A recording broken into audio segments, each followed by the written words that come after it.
नमस्कार, बहुत बहुत स्वागत है आपका। मैं हूं आपके साथ ऋतु ज्ञानवानी। आप देख रहे हैं न्यूज 18 का डिजिटल प्लेटफॉर्म। अमेरिका और ईरान के बीच जारी तनाव के बीच अब चीन की एंट्री से नया विवाद खड़ा हो चुका है। अमेरिकी खुफिया रिपोर्ट में दावा किया गया था कि चीन जल्द ही ईरान को एयर डिफेंस सिस्टम देने की तैयारी कर रहा है और इसके बाद अमेरिकी राष्ट्रपति डोनाल्ड ट्रंप ने चीन को सीधी चेतावनी दे दी है। ट्रंप ने कहा है कि अगर चीन ने ईरान को हथियार भेजे तो उसे बड़ी समस्या का सामना करना पड़ेगा।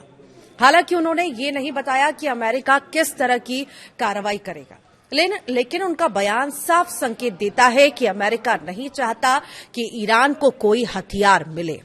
आखिर पूरा मामला क्या है, तो देखिए, एक रिपोर्ट में बताया गया कि चीन ईरान को मैनपैच से यानी कि कंधे पर रखकर चलाए जाने वाले एयर डिफेंस मिसाइल सिस्टम देने की तैयारी कर रहा है और ये सिस्टम लो फ्लाइंग फाइटर जेट्स और ड्रोन के लिए बड़ा खतरा माने जाते हैं।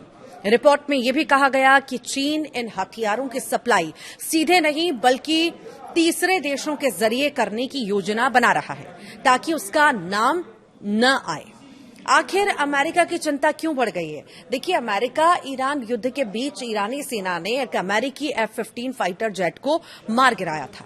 ट्रंप ने भी संकेत दिया था कि ये हमला जो है हीट सीकिंग मिसाइल से किया गया था। ऐसे में शक बढ़ गया कि ईरान को नई तकनीक मिल रही है।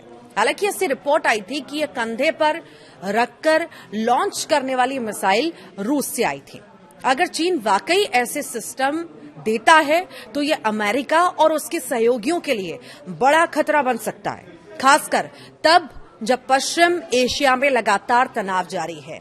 आखिर इस पर चीन ने क्या प्रतिक्रिया दी है, क्या कहा है? तो देखिए, वॉशिंगटन स्थित चीनी दूतावास ने इन आरोपों को पूरी तरह से खारिज कर दिया है। चीन का कहना है कि उसने किसी भी पक्ष को हथियार नहीं दिए हैं और वो लगातार संघर्ष को खत्म करने की कोशिश कर रहा है। चीन ने अमेरिका पर बेबुनियाद आरोप लगाने और माहौल को भड़काने का आरोप भी लगाया है। अब एक्सपर्ट्स का मानना है कि चीन एक संतुलन बनाने की कोशिश कर रहा है। एक तरफ वो ईरान के साथ अपने आर्थिक और ऊर्जा संबंध बनाए रखना चाहता है, तो वहीं दूसरी तरफ वो खुलकर इस संघर्ष में शामिल नहीं होना चाहता।